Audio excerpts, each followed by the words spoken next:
Bueno, nuevamente la columna de filosofía y política, y para poder tener al menos una primera aproximación con Juan Bericov, que es un analista de los temas de seguridad, de criminología, todo lo que implica el impacto que la violencia tiene y cómo pensarlo y repensarlo. Me gustaría, Juan, que en este último módulo, que va a ser eh, el primero de tantos otros que seguiremos, me puedas decir qué alternativas son las que más, no solo razonablemente, llevarían a una mejor convivencia, integración, respeto de los derechos humanos y también a la vez de capacidad de recomponer poder público y libertad. Vos tú ves que debería abordarse, dado que las políticas que se están abordando en ese pendular que decías al final de la columna anterior impiden justamente transitar lo que llamamos de los filósofos una paz duradera, es decir, una estabilidad de convivencia. Mira, en primer lugar creo que tenemos que abandonar los populismos de todo signo. Mira, hay unos estudios hechos hace un par de años en Australia sobre el tema de la pena, la pena carcelaria.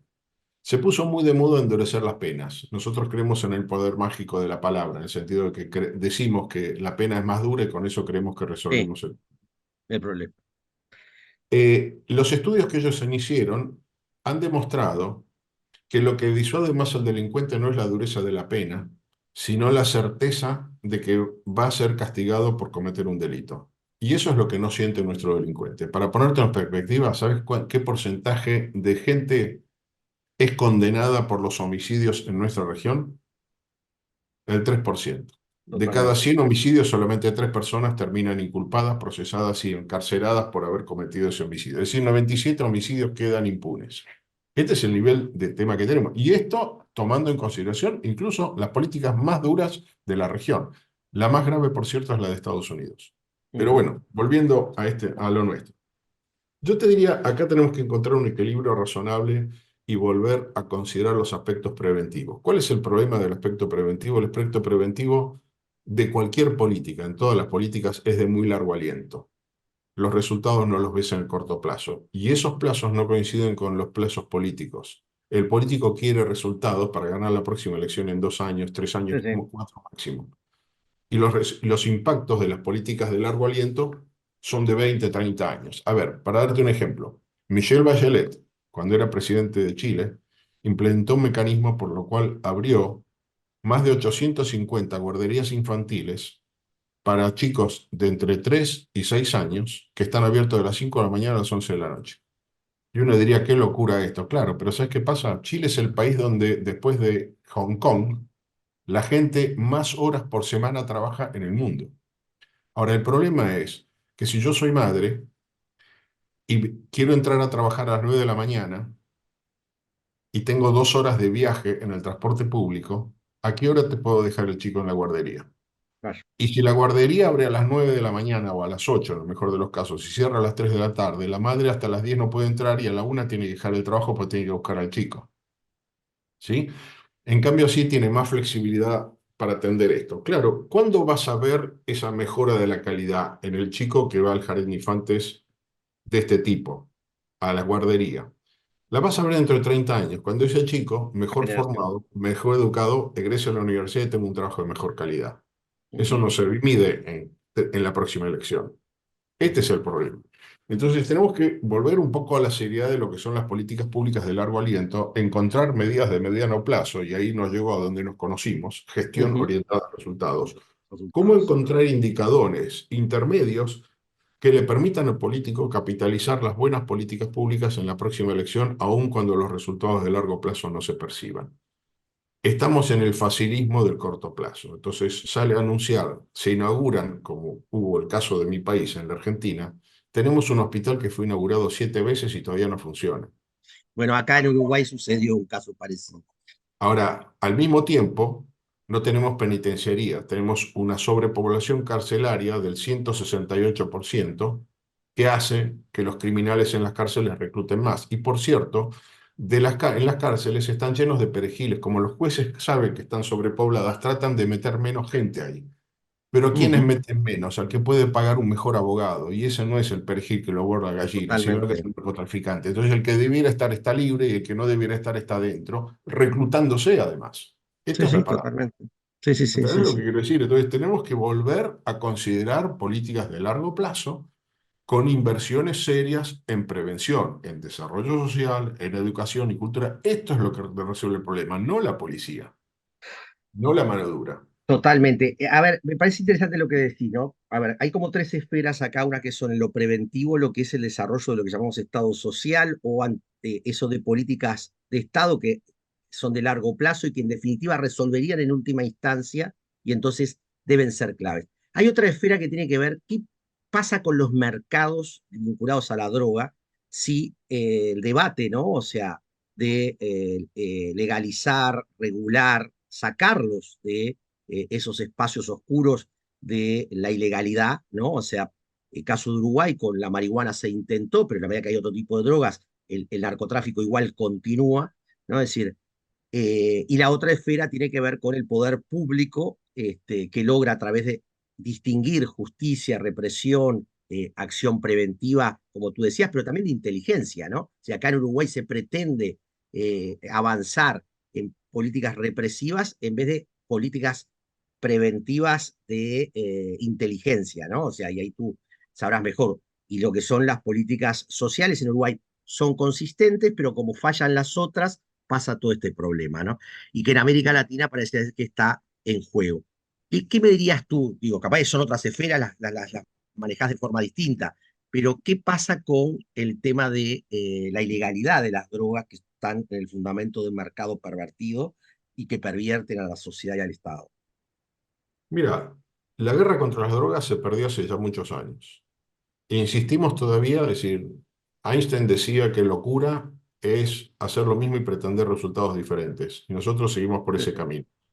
El problema que es un mercado integrado, porque está globalizado más que ningún otro, el de la droga. Y además de una manera brutalmente asimétrica. A ver, ayer justamente estaba viendo un documental. A ver, en Perú, en el RAEN, el kilo de cocaína salido del laboratorio recién compactado, ¿sí? Es decir, el ladrillo de pasta base en este momento está en el orden de los $300, el kilo.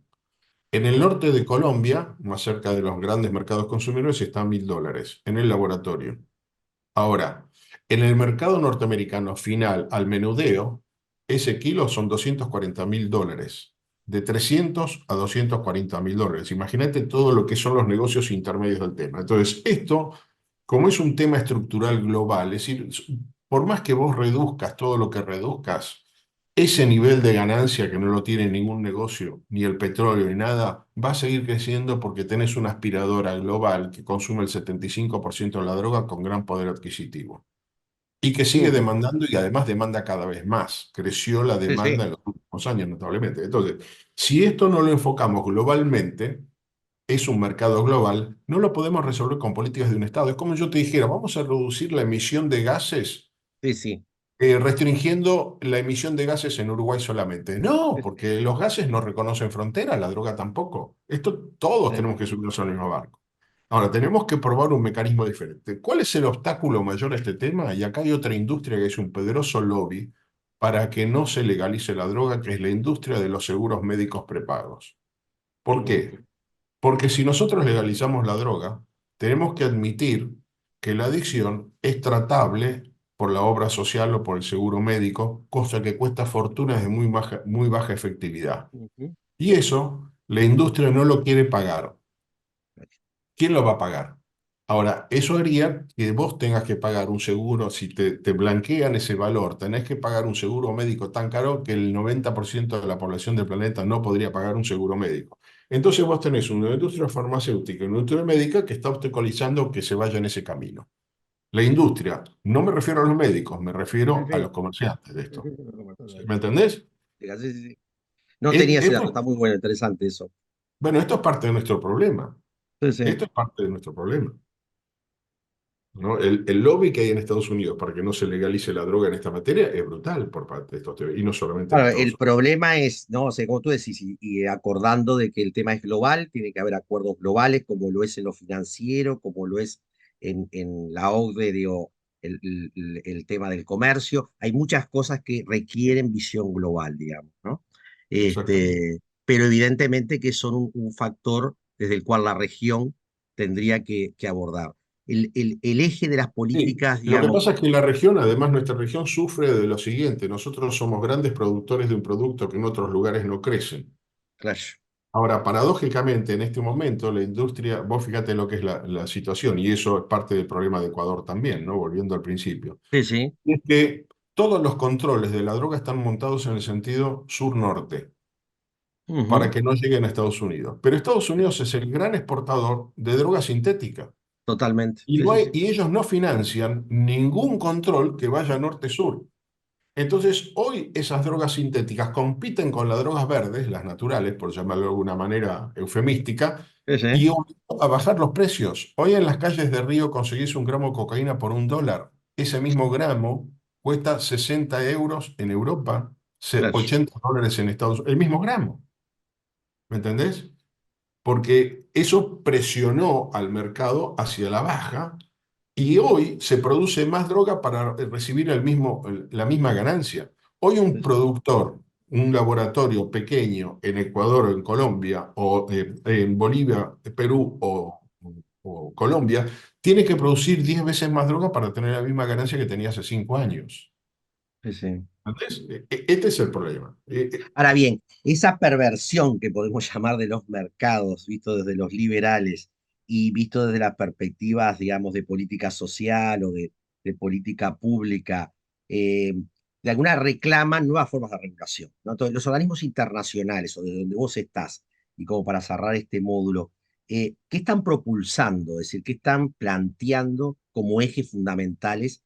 ¿O es solamente lo políticamente correcto y nada más lo que está sucediendo y no incentivando intervención que genere otro tipo de lógica, digamos, ¿no? Que trastoquen estas tendencias que son bastante duras? Mira, yo siempre cuando hablamos de los organismos aclaro lo siguiente y quiero destacar este punto muy enfáticamente. Los organismos internacionales no tienen voluntad propia, ninguno. ¿Por qué? Claro, Porque en realidad, mal llamados organismos internacionales, las naciones no los eligen, sino que son los gobiernos que designan a sus representantes ante esas organizaciones. Entonces, ante la ONU vos tenés un grupo de embajadores, es decir, son representantes del canciller o amigos del presidente que son enviados ahí, y son ellos los que le dicen al organismo internacional lo que hay que hacer. Igual que el BID del Banco Mundial, que es territorio de los ministros de Economía o Hacienda. Entonces, yo trabajo para un organismo de las Naciones Unidas. Si a mí los representantes de los países, de los gobiernos que están ahí en la Asamblea General o en las reuniones del Consejo de Seguridad me dicen, vas a jugar al básquet, yo no puedo jugar a otra cosa. A mí me claro, dicen, juegas al fútbol, yo no puedo jugar a otra cosa. Porque ellos me marcan la cancha y me dicen dónde. Vos fíjate, para la guerra de Yugoslavia hubo recursos. ¿Cuántos recursos hubo para la guerra de Ruanda?